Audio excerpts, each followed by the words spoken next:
Hello everyone, myself Priyanka. Welcome to my channel Learn with Priyanka. ఈ వీడియోలో మనం చాలా ఇంపార్టెంట్ టాపిక్ గురించి నేర్చుకోబోతున్నాం. ఏంటంటే ఇంట్రడక్షన్ టు అకౌంటింగ్. మీరు commerce, accounts, MBA, degree, inter students అయితే ఈ టాపిక్ మీకు ఫౌండేషన్ లాగా వర్క్ అవుతుంది. సో ఈ వీడియోని స్కిప్ చేయకుండా లాస్ట్ వరకు చూడండి. మీరు ఎప్పుడైనా ఆలోచించారా, బిజినెస్లో మనీ ఎలా వస్తుంది, ప్రాఫిట్ ఆర్ లాస్ ఎలా తెలుస్తుంది, డైలీ ఎక్స్పెన్సెస్ని ఎలా రికార్డ్ చేస్తారు, ఇలా ఈ అన్ని క్వశ్చన్స్కి answer accounting. Okay, let's get in to the video. First, meaning of accounting. Accounting is the process of recording, classifying, summarising and interpreting financial transactions. సింపుల్గా తెలుగులో చెప్పాలి అంటే బిజినెస్లో జరిగే అన్ని మనీ రిలేటెడ్ ట్రాన్సాక్షన్స్ని రికార్డ్ చేసి ప్రాఫిట్ ఆర్ లాస్ తెలుసుకోవడం అనేది అకౌంటింగ్. ఒక ఎగ్జాంపుల్ చెప్తాను. రమేష్ అనే వ్యక్తి ఒక కిరాణా షాప్ ఓపెన్ చేశాడు.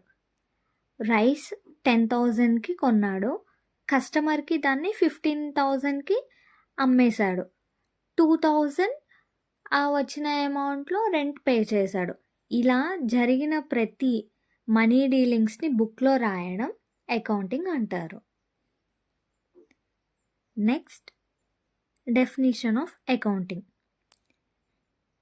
ఏఐసిపిఏ ప్రకారం accounting is the art of recording, classifying and summarizing in a significant manner the transactions and events which are in part at least of a financial character. Exam కోసం ఈ simple definition గుర్తుపెట్టుకోండి. ఇలా meaning, definition రాయడం వల్ల marks ఇంకా ఈజీగా gain చేయొచ్చు. So next, objectives of accounting. Accounting ఎందుకు అవసరం, దాని మెయిన్ ఆబ్జెక్టివ్ ఏంటి, ఇప్పుడు తెలుసుకుందాం. To know profit or loss. Business ప్రాఫిట్లో ఉందా, లాస్లో ఉందా అనేది అకౌంటింగ్ వల్ల తెలుస్తుంది. Next, to know financial position. బిజినెస్లో అసెట్స్ ఎంత, డెప్ట్స్ ఎంత అనేది బ్యాలెన్స్ షీట్ వల్ల తెలుస్తుంది. Next, record keeping. మెమొరీ మీద డిపెండ్ అవ్వకుండా పర్మనెంట్ రికార్డ్ ఉంటుంది. Next, helps in decision making. Price increase చేయాలా, లోన్ తీసుకోవాలా, అకౌంటింగ్ అనేది హెల్ప్ చేస్తుంది. Now, book keeping and accounting. ఇది ఎగ్జామ్లో పక్కా వస్తుంది. సో ఈ డిఫరెన్స్ గుర్తుంచుకోండి. అందరూ కన్ఫ్యూజ్ అవుతారు, బుక్ కీపింగ్, అకౌంటింగ్ రెండు సేమా అని. బట్ నో, ఈ రెండిట్లో కొంచెం డిఫరెన్స్ ఉంటుంది. Book keeping means only recording, ఇది ఓన్లీ రికార్డ్ మాత్రమే చేస్తుంది. అకౌంటింగ్ అనేది రికార్డ్ చేస్తుంది ప్లస్ అనాలిసిస్ కూడా చేస్తుంది. బుక్ కీపింగ్లో క్లరికల్ వర్క్ ఉంటుంది, అకౌంటింగ్లో అనాలిటికల్ వర్క్ ఉంటుంది. బుక్ కీపింగ్ అనేది ఫస్ట్ స్టెప్, అకౌంటింగ్ అనేది నెక్స్ట్ స్టెప్. బుక్ కీపింగ్ అనేది జూనియర్ లెవెల్, అకౌంటింగ్ అనేది హయ్యర్ లెవెల్.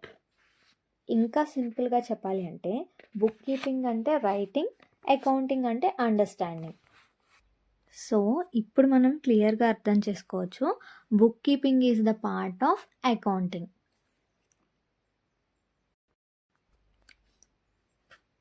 ఇప్పుడు అకౌంటింగ్ ప్రాసెస్ చూద్దాం. అకౌంటింగ్ ప్రాసెస్ అంటే బిజినెస్లో జరిగే ఫైనాన్షియల్ ట్రాన్సాక్షన్స్ని స్టెప్ బై స్టెప్ రికార్డ్ చేసి ఫైనల్గా ప్రాఫిట్, లాస్ అండ్ ఫైనల్ పొజిషన్ని తెలుసుకోవడం. సింపుల్గా చెప్పాలి అంటే ట్రాన్సాక్షన్ నుంచి ఫైనల్ రిజల్ట్ వరకు ఉండేదాన్ని అకౌంటింగ్ ప్రాసెస్ అంటారు. అకౌంటింగ్ ప్రాసెస్లో 5 మెయిన్ స్టెప్స్ ఉంటాయి. ఈజీగా IRCSA ఈ చిన్న ట్రిక్తో నేర్చుకుందాం. First step, identifying transactions. Only money related transactions మాత్రమే రికార్డ్ చేస్తాం. Example, goods purchased for cash, rent paid.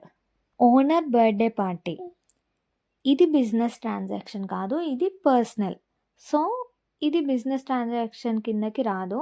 Only బిజినెస్కి సంబంధించిన ట్రాన్సాక్షన్స్ మాత్రమే రికార్డ్ చేస్తాం. Second step, journalising. Recording transactions in journal. జర్నల్ని బుక్ ఆఫ్ ఒరిజినల్ ఎంట్రీ అంటారు. Example, cash purchase ₹5,000. We'll see journal entry for this. Purchase account debtor to cash account. Third step, ledger posting. జర్నల్లో ఉన్న ఎంట్రీస్ని related అకౌంట్స్కి transfer చేస్తాం, అదే ledger posting. లెడ్జర్ని book of final entry అంటారు. Example, cash account, purchase account, etcetera. Fourth step, summarising. ఈ స్టెప్లో trial balance and final accounts ఇవి రెండూ కూడా చేస్తాము. ట్రయల్ బ్యాలెన్స్లో లెడ్జర్ బ్యాలెన్స్ని లిస్ట్ చేస్తాం, అలానే అర్థమెటిక్ అక్యురసీ చెక్ చేస్తాం. ఫైనల్ అకౌంట్స్లో profit and loss account, balance sheet prepare చేస్తాం. దీంట్లో బిజినెస్ ప్రాఫిటా లాసా అనేది తెలుస్తుంది. Last step, analysis and interpretation. Accounts చూసి డెసిషన్ తీసుకుంటారు. బిజినెస్ ప్రాఫిటా లాసా, ఎక్స్పెన్సెస్ ఎక్కువ ఉన్నాయా, లోన్ తీసుకోవాలా. ఈ లాస్ట్ స్టెప్ మేనేజ్మెంట్ డెసిషన్కి యూజ్ అవుతుంది. Next, users of accounting information. Accounting ఇన్ఫర్మేషన్ని యూజ్ చేసే వాళ్ళని యూజర్స్ అంటారు. దీంట్లో ఇంటర్నల్ యూజర్స్ ఉన్నారు, ఎక్స్టర్నల్ యూజర్స్ ఉన్నారు. ఇంటర్నల్ యూజర్స్ అంటే ఓనర్, మేనేజ్మెంట్. ఎక్స్టర్నల్ యూజర్స్ అంటే investors, banks, creditors, government, employees. Bank loan ఇవ్వాలి అంటే అకౌంట్స్ చెక్ చేస్తుంది. And finally, limitations of accounting. Accounting perfect కాదు, only money related transactions record చేస్తుంది. Estimates మీద డిపెండ్ ఉంటుంది. క్వాలిటేటివ్ ఫ్యాక్టర్స్ ఇగ్నోర్ చేస్తుంది. పర్సనల్ బేస్ ఉంటుంది. అకౌంటింగ్ అనేది ఓన్లీ ప్రాఫిట్ కోసం కాదు, planning, control and social responsibility కోసం కూడా.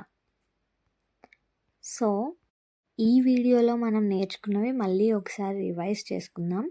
Meaning of accounting, objectives of accounting, book keeping versus accounting, accounting process, users and limitations.